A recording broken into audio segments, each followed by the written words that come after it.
Hey everyone, today we're going to be working on the mini-map. We're also going to be solving some XP errors here so that we can have something that works a little bit better. Let me just show you what we're going to be working on. So we're going to be creating a mini-map script that controls this camera. So we have our player and the camera is going to follow the player.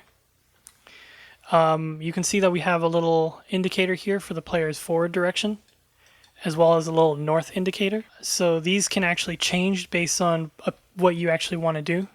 So for instance, if you just want to have the north indicator point up on your screen, you can have that. However, if you want to point in the forward player direction and have the north indicator rotate around the screen, you can do that as well. And it all works. Also, we have a zoom level here that changes the zoom. And it also changes the zoom if you press these buttons on the side here. I don't have a button for the point north, but I think that's just because it's hidden in a menu in World of Warcraft, so I'm going to leave it as is. And what we're going to change about the XP is based on a comment that I got from Lloyd Brack, where he says, "You helped me a lot to do a few things differently than I planned. Keep it up. I really enjoy watching your videos." Thank you, Lloyd. I noticed one thing. If add XP amount is greater than max XP, the slider does not behave correctly. Example, max XP 500, add XP amount 3000. Then the slider is set to 100% and the text XP equals 2500 out of 500. So this is correct, and I fix it.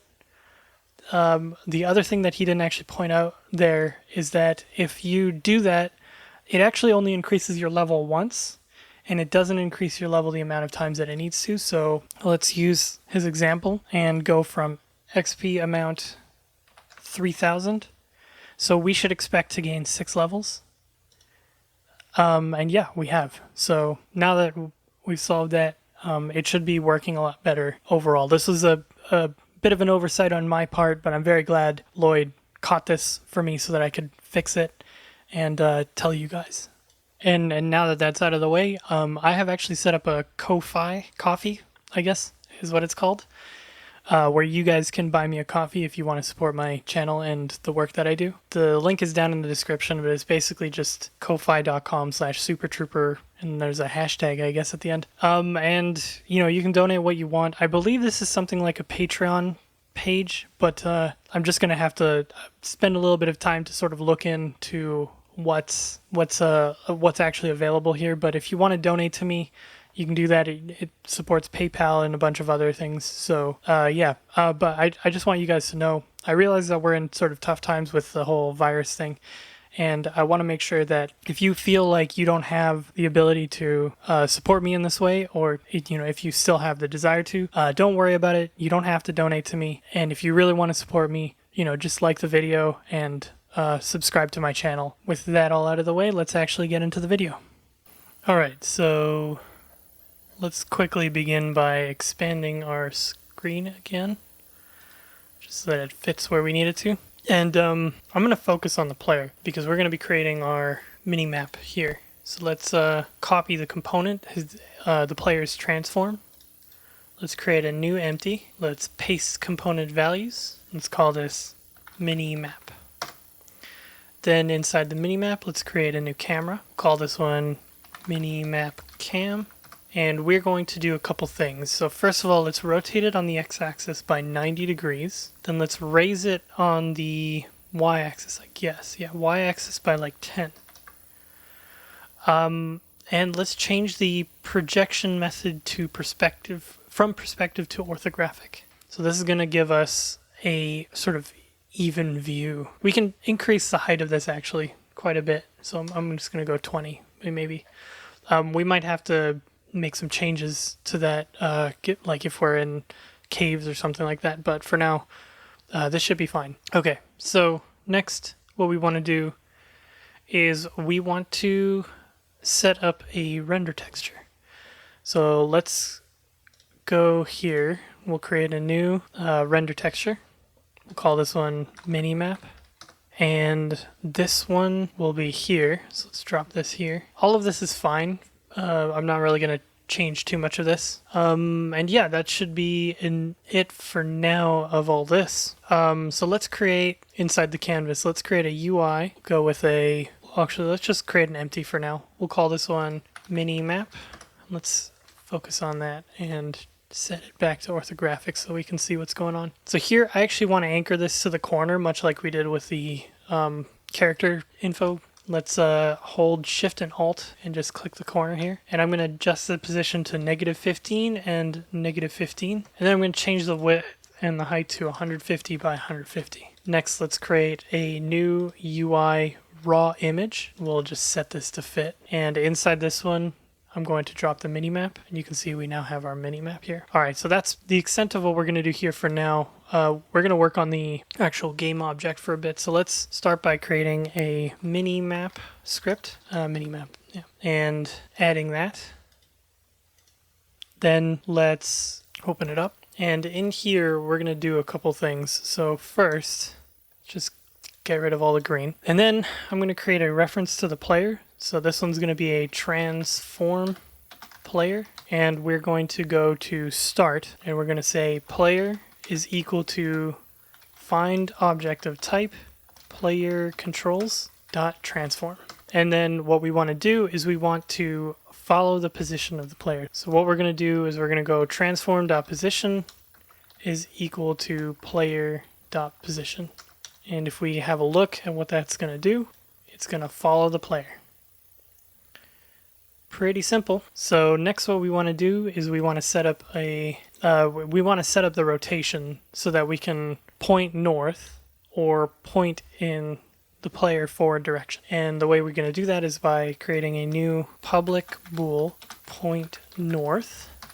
We'll set this one equal to true, and then we'll say if point north. Then what we want to do is we're going to want to go transform rotation is equal to, or let's go transform forward is equal to vector3 dot forward. I'm actually going to put this into another if statement so it's not doing it all the time. So if transform forward is not equal to vector3 dot forward, then we're going to do that. And then else, we'll just say transform forward is equal to player dot forward. So let's have a look at that. So here we've got point north, and here we've got not point north, and it's pointing in the forward direction of the player, and then when we uncheck it, it resets to point north. All right, and what we want to do is we want to add the ability to zoom in and zoom out. So I'm going to, above point north, I'm going to create a public integer, and we're going to call this zoom level.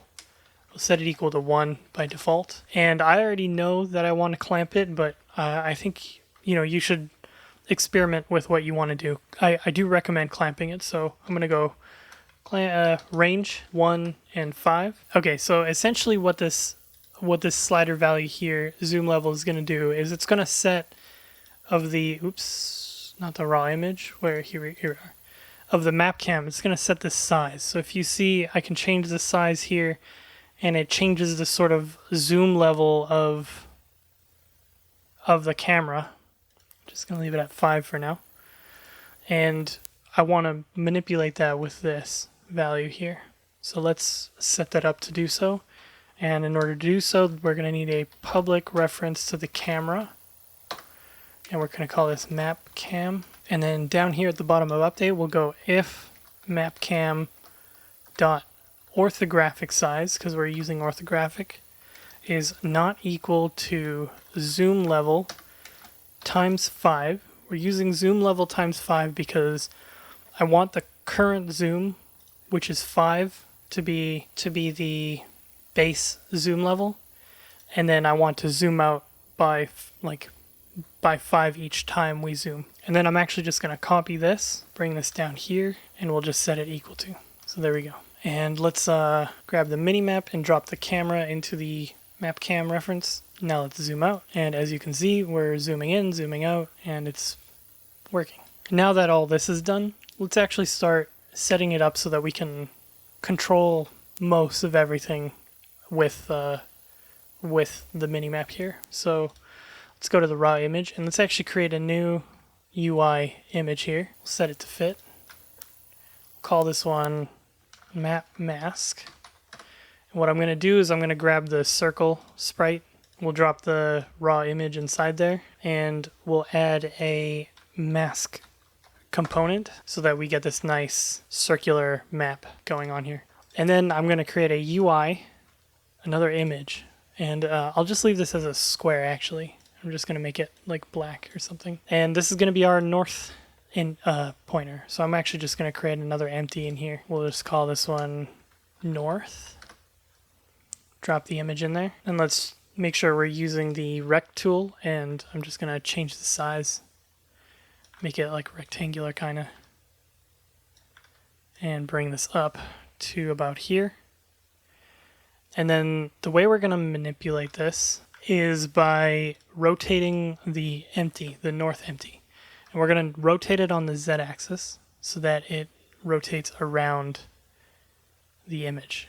So what we need to do is we need to create another reference to that. So first we're going to need to use unityengine.ui, and then we're going to need to create a reference. So let's create a public rect transform compass. Let's drop the compass in there.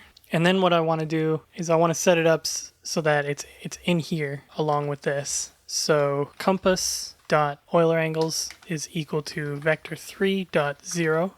So basically no rotation. And then in this one, compass.EulerAngles is going to be equal to new vector3, and this is going to be 0, 0, and player.EulerAngles.y. All right, so that should be good. Let's have a look at that.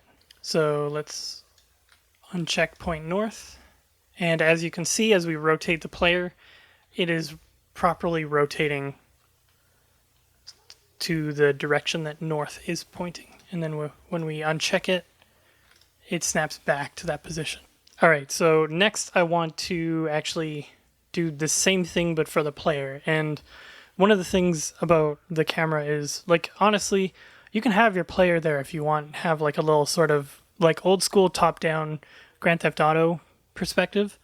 But instead, I actually just want to hide the player. So the way you do that is go to the minimap cam, and in terms of the camera, like what is actually being seen by the camera. So for instance, I'm just going to check nothing, and you can see it's gray. I'm actually going to change to a solid color here, and then I'm just going to make it black. And then in the culling mask, I'm just going to drop environment in there and water. And that should be pretty much it. Let's do some should I do post-processing? Transparent effects. Yeah. There's a bunch of stuff here that you can just check and make sure that you're only showing the things that you actually want to show in the minimap. But that means that we need an indicator for the player. And I'm going to do that by creating a UI image. And this one's just going to be temporary, basically. But I'm going to use the drop-down sprite. I'm just going to change the sort of look of it. Actually, that should be fine. And yeah, so now we have a little player indicator, and it's the same idea. He's going to rotate on the z-axis. However, the starting point is going to be 180 degrees. So let's call this one player pointer, and let's create another reference here. We'll go player P, and then I want to do something similar to this, where let's say if player P dot Euler angles is not equal to vector3 dot 0. No, that's not correct. It's not equal to new vector3 0 0 0 180. Then I want to do that.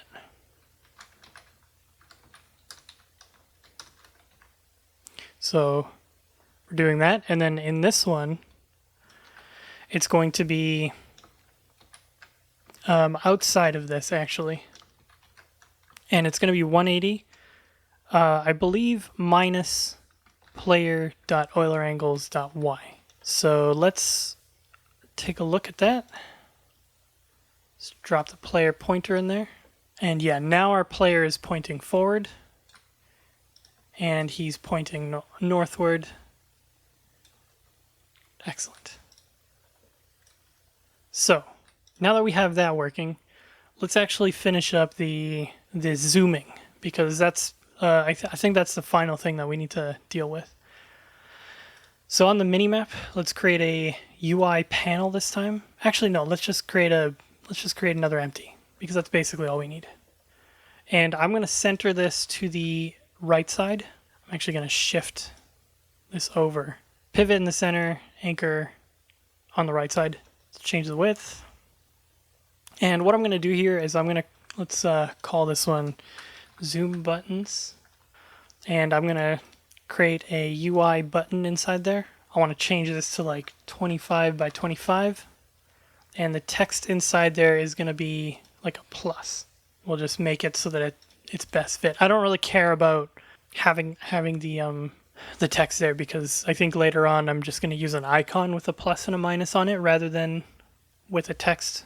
But for now, it should be fine. So I'm going to duplicate the button, change the text to a minus, and I'm going to change the first one to zoom in and the second one to zoom out. And instead of dragging these into like the proper position, I'm actually just going to use a layout group. So layout, vertical layout group, we'll set it to middle center. And then you can actually just sort of control the distance that these need to be from each other that way. And actually we could probably even change the sprite here just to make it look a little bit more, yeah, like circular like that. You can do the same thing if you want to do it on the bottom, but you would use a horizontal layout group for that one. Now let's actually set up the buttons. So in order to do that, we need a method for these buttons to use. So let's create a new method. We'll go public void zoom. We'll create an integer, call it z level, and then inside here what we want to do is we want to go zoom level plus equals z level, and then we want to go zoom level is equal to mathf dot clamp, and then zoom level 1 and 5. So that way it doesn't go over or under what we need. And this is pretty much all we need to for the buttons to control the script. So let's go to zoom in and zoom out, and we're going to create a new on click. We're going to drop the minimap in here. We're going to set the function to minimap zoom, and I'm going to start with 1. So both of them are doing the same thing right now, I think. But what I need is I need these to be kind of inverted. So zooming in, you would think that would increase the number, but since increasing the number kind of zooms out in the image, we actually need to decrease the numbers. So for zoom in, I'm just going to do a -1, and that's going to zoom out, or that's going to actually zoom in.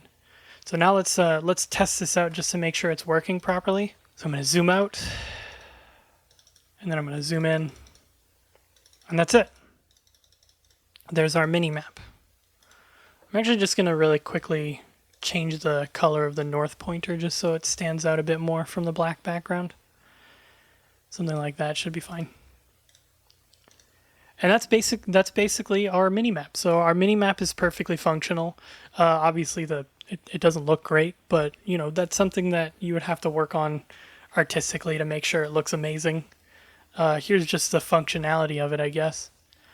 And yeah, so that's that. Before we finish, I'm just going to work on something really quick here where it's just something that we need to solve with the XP. So let me show you what I mean. Let's just press play really quickly. See our XP down here? Well, let's pick a number that we know is going to increase us multiple levels. So let's go with 1250, right? So presumably what this is going to do is it's going to increase us 2 levels, and it's going to leave us with an experience of 250 out of 500, right? So now if we add the XP, you can see that we're actually 750 out of 500, and we're level 2. So we need to solve that. And the way we're going to do that is we're going to, at the top of experience here, we're going to go and add a new integer, and we're going to call this one levels gained, and we're going to set this equal to experience divided by max XP. Alright, so next we're going to subtract max XP times levels gained from experience. And instead of doing level plus plus, we're going to do levels plus equals levels gained. And this should solve our problem here. So let's have a look at that. Let's just press play. We'll do 1250. So you know 1250 is going to be 2 levels and a remainder of 250. And there you go. So we're level 3, now we're level 6, now we're level 8. Let's throw a curveball at it. We're going to go, I don't know, 3,269 or something like that. You can see we gained 17 levels and we have 269 here. All right, so that's pretty much it for now. This one is pretty good episode. I'm glad I got it done. I know last week's episode wasn't really the episode that everyone expected, but I hope at least, I hope it would help people sort of understand where I was trying to come from with these videos in terms of like learning and improving and learning and improving. It's crazy because, I record these like a bunch of times and then somehow things slip past me and I don't even notice it, and then someone will comment and it just makes me rethink a lot of what I'm doing. But it's great because, I have the opportunity to learn, and then I also have the opportunity to share with you guys what I'm learning so we can all sort of move forward. If I'm being honest, I think next week I'm going to start with some of the menu stuff, like pause menu and that kind of thing. But I also have some player controller stuff to sort out. So we'll see what happens. Either way, thank you for watching. If you want to, chat more, there is a Discord link in the description. Feel free to leave a comment, ask some questions. I always read these, as right now it doesn't seem like I'm getting too many comments to sort of focus on and talk to people, which is great. Leave a like if you enjoyed the video, and subscribe because it really does help. Yeah, it's super helpful for me to sort of gauge interest and hear your reactions and that kind of thing. So anyways, yeah, thank you for watching. I hope you enjoyed, and I'll catch you guys next time. Super trooper, super trooper, super trooper, and he sells soup.